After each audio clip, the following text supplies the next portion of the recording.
नारायणपुर नाम के गांव में सुब्रमण्यम और दुर्गा रहते थे।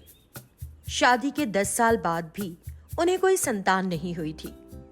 संतान पाने के लिए उन्होंने कई मंदिरों में जाकर पूजा अर्चना की, लेकिन सब कुछ व्यर्थ रहा। कई सालों बाद एक दिन उस गांव में एक साधु आए और इन दंपत्ति को उनकी यात्रा और उन साधु को मिली शक्तियों के बारे में पता चला। ये जानकर उन्होंने उन साधु को अपने घर पर आमंत्रित किया और बड़े दिल से उनकी आवभगत की। उनका आतिथ्य साधु को बहुत पसंद आया और कहने लगे, बेटी दुर्गा, मैं तुम्हारा आतिथ्य देखकर बड़ा प्रसन्न हूं। अब बताओ तुम्हारी क्या इच्छा है, मैं जरूर पूरी करूंगा। साधु के ऐसे कहने पर पति पत्नी ने एक दूसरे की ओर देखा। साधु जी, 10 साल हो गए, ऐसा कोई मंदिर, ऐसी कोई जगह नहीं जहां हम नहीं गए, और ऐसी कोई पूजा नहीं जो हमने नहीं की। तब साधु ने एक छोटी सी डिब्बी निकालकर दुर्गा को दी और कहा, इस चूर्ण को दूध में मिलाकर एक बार में ही पी लेना। साधु ने कहा और अपने रास्ते निकल गए। उस रात दुर्गा ने दूध में उस पाउडर को मिलाया जैसे कि साधु ने कहा था और उसे पीने लगी, लेकिन वो बड़ा कड़वा था। फिर भी उसने उसे पिया, लेकिन 3 बार में। कुछ दिनों के बाद दुर्गा गर्भवती भी हुई, लेकिन क्योंकि उसने उस दूध को 3 बार में पिया था, इसलिए उनके 3 बच्चे हुए और तीनों ही लड़कियां थीं। उन्होंने उनका नाम पार्वती, लक्ष्मी और भार्गवी रखा। तीनों पल बढ़कर बड़ी हो गई। क्योंकि ये बच्चियां उन साधु की शक्ति से पैदा हुई थी, इसलिए तीनों में भी जादुई शक्तियां थी। एक दिन जब पार्वती कहीं जा रही थी तो उसने रास्ते में एक आम का पेड़ देखा और उस पर लगा हुआ एक पका आम भी। तो वह आम के पेड़ के बराबर लंबी हो गई और आम तोड़कर खा लिया। एक रात पति पत्नी और तीनों बच्चियां सो रहे थे। उस रात कुछ चोर उनके घर लूटपाट करने घुस गए। पति पत्नी की आंख खुल गई। उन चोरों को देखकर पति पत्नी तो बहुत डर गए, लेकिन बच्चियां वो नहीं डरी। वो तो उन्हें देखकर मुस्कुरा रही थीं। उन्हें बिल्कुल निडर खड़े हुए देखकर चोरों का सरदार उन तीनों बच्चियों से कुछ इस तरह बोला, अगर कोई भी एक आगे बढ़ा तो सबको मार दूंगा। ये कहते ही उसने एक बड़ा चाकू निकाल लिया। अन्य सभी चोरों ने भी जो भी हथियार लाए थे निकाल लिए। उनके हाथ में हथियार देखकर तीनों लड़कियां हंस पड़ी। उन्हें हंसते देख चोर और माता पिता समझ नहीं पा रहे थे कि ये क्या हो रहा है। अपने हथियार गिरा दो और चले जाओ, मैं तुम्हें एक मौका दे रही हूँ, समझे? पार्वती ने उनसे कहा। ये सुनकर चोर हंसने लगे। दीदी, इन्हें मौका क्यों देना है दीदी? चलो उन सभी को ले जाकर पेड़ से बांध देंगे। हाँ, तुम छोटी छोटी बच्ची हम सबको पेड़ से बांधोगी? हाँ। कैसे? उसके ऐसे पूछते ही पार्वती अपनी जादुई शक्ति से बहुत बड़ी हो गई। उसे देखकर चोर डर के मारे कांपने लगे। भागो, ये तो कोई जादू टोना है, भागो जल्दी! वो जोर से चिल्लाया। इतना सुनते ही सारे चोर वहां से भागने लगे। तभी लक्ष्मी उठी और दौड़कर उन चोरों में से एक चोर की शर्ट पकड़ ली। वो चोर छूटने की जितनी ही कोशिश कर रहा था, डर के मारे पीछे मुड़कर लक्ष्मी को देखा और कहने लगा, मैंने गलती की कि तुम्हारे घर में घुस गया, मुझे छोड़ दो, मैं फिर कभी यहाँ फटकूंगा भी नहीं। वो गिड़गिड़ाया, लेकिन लक्ष्मी एक हाथ से मजबूती से उसे पकड़ी रही और एक बेड़े से बांध दिया। मैंने तुम्हें पहले भागने का मौका दिया था, तुम्ही ने तो मना किया था, अब ये तुम्हारी किस्मत है। उसे बेड़े से बांधकर वो दूसरे चोर को पकड़ने गई। दूसरी ओर भार्गवी ने एक चोर के चारों तरफ आग की लपटें लगा दी। चोर तेज लपटों को सहन नहीं कर पा रहा था और चिल्लाने लगा, देखो बहन, हम फिर कभी तुम्हारा घर लूटने नहीं आएंगे, मुझे माफ कर दो। वो गिड़गिड़ा रहा था तो भार्गवी ने दया दिखाई, अपने मुंह से पानी निकाला और आग बुझाकर उस चोर को छोड़ दिया। तीसरी बहन पार्वती बहुत बड़ी हो गई। चोर उसके सामने खिलौनों की तरह हो गए। पार्वती ने उन्हें इतनी ऊंचाई से देखा। जब वे दौड़कर भाग रहे थे तो वह अपनी उंगली को उनके सामने रखकर उन्हें गिरा दे रही थी। फिर लक्ष्मी ने दोनों चोरों को हाथों से ऊपर उठा लिया। उधर भार्गवी दूसरे चोरों के साथ आग का खेल खेल रही थी। ये सब इन लड़कियों के माता पिता ने देखा। वे उस साधु की मन ही मन प्रार्थना करने लगे, क्योंकि इन लड़कियों को ये शक्तियां साधु की सहायता से ही मिली थी। चोर दौड़ते भागते थक गए और उनके सामने हार कर खड़े हो गए। देवियों, कृपया हमें क्षमा करो, हमने बड़ी गलती की कि आपको लूटने आए, हमें छोड़ दो। वे याचना करने लगे। तब पार्वती ने चोरों से कहा, चोरी करना पाप है। लोग इतनी मेहनत से पैसा कमाते हैं और तुम लोग आकर एक रात में पूरा घर लूट लेते हो। कभी सोचा है उनका क्या हाल होता होगा? हाँ, वो उन्हें समझाने लगी। लक्ष्मी बोली, मान लीजिए आप अपनी मेहनत से कमाते हैं और कोई आकर आपका घर लूट ले, आपको कैसा लगेगा?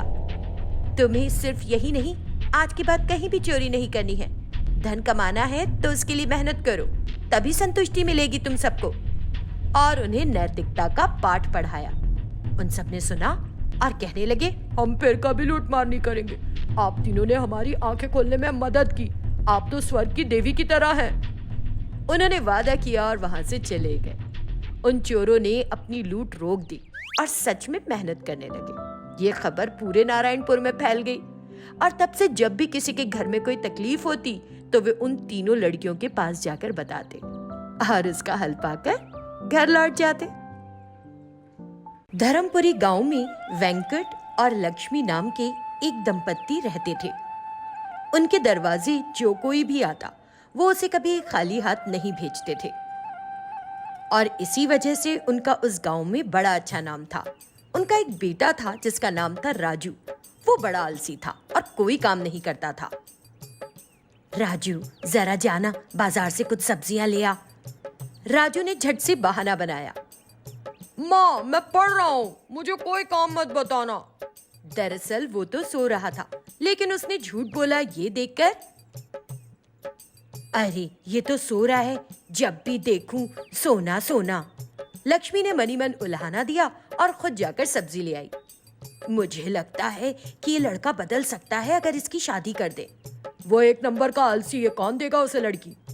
जब माता पिता इस तरह से बात कर रहे थे तो राजू ने उनकी बात सुन ली और बोला, मैं एक लड़की से प्यार करता हूँ, शादी करूंगा उसी से। उसने सीधे सीधे कह दिया। जब उन्होंने अपने बेटे की बात सुनी तो वे चौंक पड़े। फिर राजू ने लता नाम की लड़की से शादी कर ली जिससे वो प्यार करता था।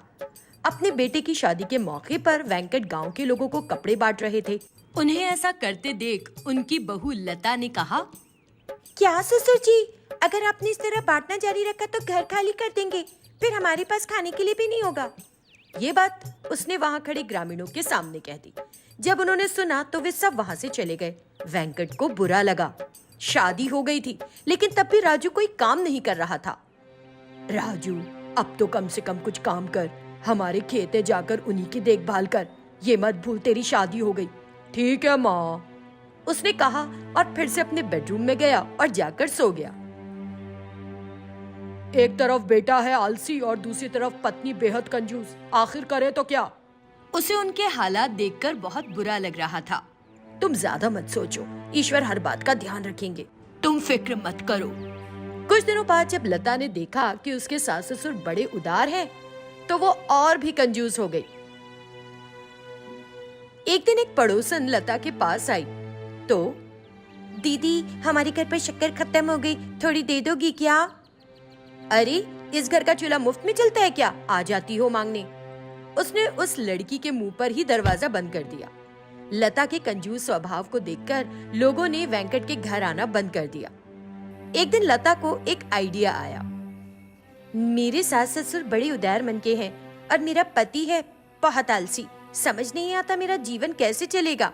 ये सोचते सोचते वो सो गई। फिर एक दिन राजू का जन्मदिन आया। हर बार की तरह वेंकट ने सभी को आमंत्रित करके उन्हें भोजन कराने की सोची। जरा देखो जी, तुम्हारे पिताजी तुम्हारे जन्मदिन पर सारे गांव वालों को खाना खिलाने वाले हैं। वो हर साल करते हैं ऐसा। वो ऐसे ही करते रहेंगे तो एक दिन घर में हमारे खाने के लाले पड़ जाएंगे ना। फिक्रमंद होकर उस रात वो सोचती ही रही। अगली सुबह तक उसके दिमाग में एक मूर्खतापूर्ण विचार आ गया।